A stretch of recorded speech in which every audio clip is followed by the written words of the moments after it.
สวัสดีครับท่านผู้ชมพบกับรายการวัดผู้หญิงเพื่อชีวิตนะครับวันนี้ก็มาที่ศูนย์เรียนรู้ดนตรีพื้นเมืองนะครับพื้นบ้านเนาะและสอพื้นเมืองของครูเจษฎาชุ่มศรีนะครับหรือครูเกิ้มบ้านเลขที่262/1บ้านแม่กุ้งหลวงตำบลทุ่งต้อมอำเภอสันป่าตองจังหวัดเชียงใหม่นะครับทุ่งต้อมครับทุ่งต้อมทุ่งต้อมทุ่งต้อมนะครับไม่ใช่ทุ่งต้อมครับถ้าต้อมนี่มีต้อมครับทุ่งต้อมทีนี้การที่มาเรียกว่ากว่าจะเป็นครูสอนดนตรีนะครับเราก็ต้องอยู่กับเด็กมากมายทีเดียวว่าสอนเด็กสอนดนตรีสอนยากนะครับสอนยากสอนเย็นสอนยากๆจริงๆคือตอนแรกๆนะครับมันต้องใจโน้ตเรียนโน้ตก่อนเรียนโน้ตก่อนโดเรมีซอนฟานะครับโดเรมีซอนฟาลาซิโดนี่จะต้องเรียนโน้ตก่อนรู้จักตัวโน้ตหลังจากได้ตัวโน้ตแล้วก็จะต้องมาเรียนว่าอยู่ในบาร์ไหนของซึงและอยู่ในรูอย่างของครุยและสล้อจะอยู่ซื่อไหนจะจับเพราะสล้อนี้จะมันมีบาร์สล้อนี่ต้องได้ใจ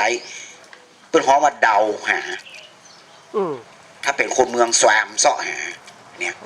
จนปะแล้วจะได้รู้ว่าซอนอยู่นี่โดซื่อนี่โดสูงโดต่ำมันจะมีซึ่งนี้จะรู้เลยโดสูงโดต่ำเลสูงเลต่ำฟ้าเพื่ออะไรจะมีกันหมดจะได้รู้กว่าจะสอนได้กี่เดือนเราเริ่มดนตรีพวกนี้สอนเป็นปีครับเป็นปีเหรอเป็นปีครับแล้วใช้เวลาต่อวันเท่าไหร่ครับแต่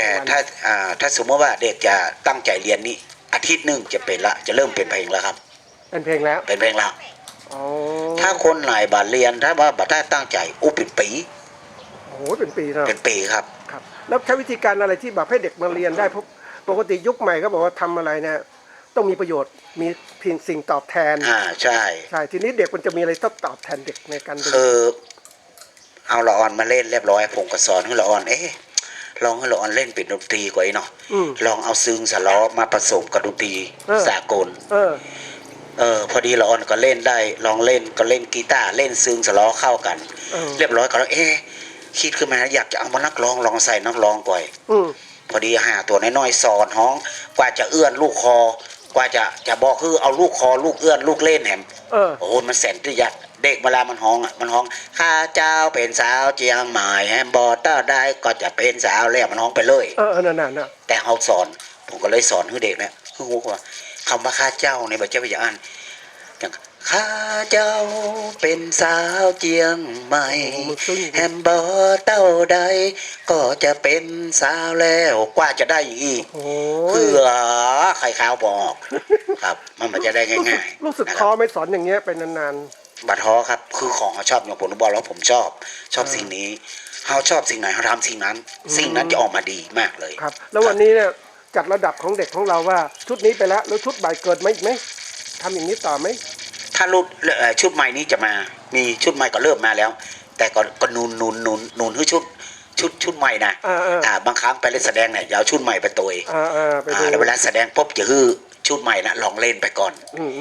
เพราะมันตัวน้อยอนุบาล3ก็มีป.1ก็มีคือละออนเล่นไปก่อนหลังจากที่เล่นได้เรียบร้อยดูแล้วก็เดี๋ยวเอารุ่นพี่เข้ามาแบ็กอัพตั้งหลังครับเนี่ยก็ทำให้มีสีสันขึ้น2 ปีที่ผ่านมาเนี่ยทำอย่างนี้ได้กี่รุ่นแล้วทำมาได้2 ปีนี้ทำมาได้อยู่3 รุ่นแล้วครับ3 รุ่นเพราะนั้นผมคิดว่าถ้าเป็นไปได้เนาะทำเป็นรุ่นอย่างเงี้ยแต่ละปีแล้วพยายามส่งเสริมให้เขาเนี่ยเอาจริงเอาจังจะได้เป็นอาชีพเพราะดนตรีเนี่ยมันเป็นอาชีพใช่ผมก็บอกให้เด็กๆแล้วว่าถ้าสมมติว่ามาเรียนที่พ่อครูนี่ทุกคนเรียนเรียบร้อยแล้วมันใช่ว่ามาเรียนแล้วได้กับวิชาแล้วเอาไปมาได้ทำมันอย่างมีแต่วิชาเสียเปล่าเอาไปทำมาหากินก็ได้ครับใช่สมมุติว่าคุณทำงานใหญ่มาแล้วไปทำงานธนาคารทำงานบริษัท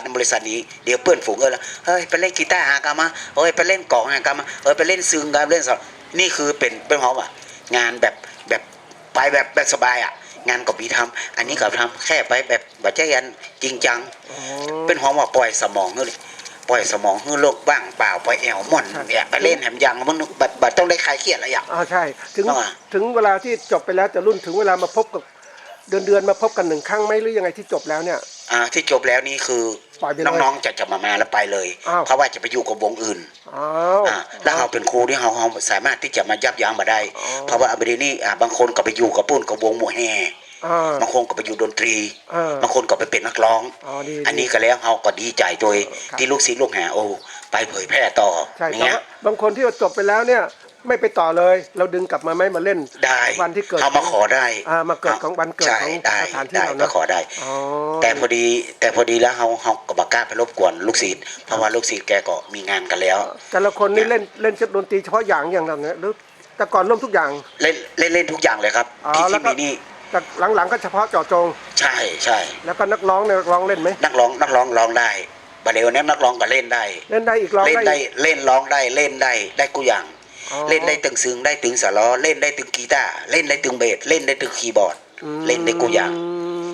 ครับ แล้วผมก็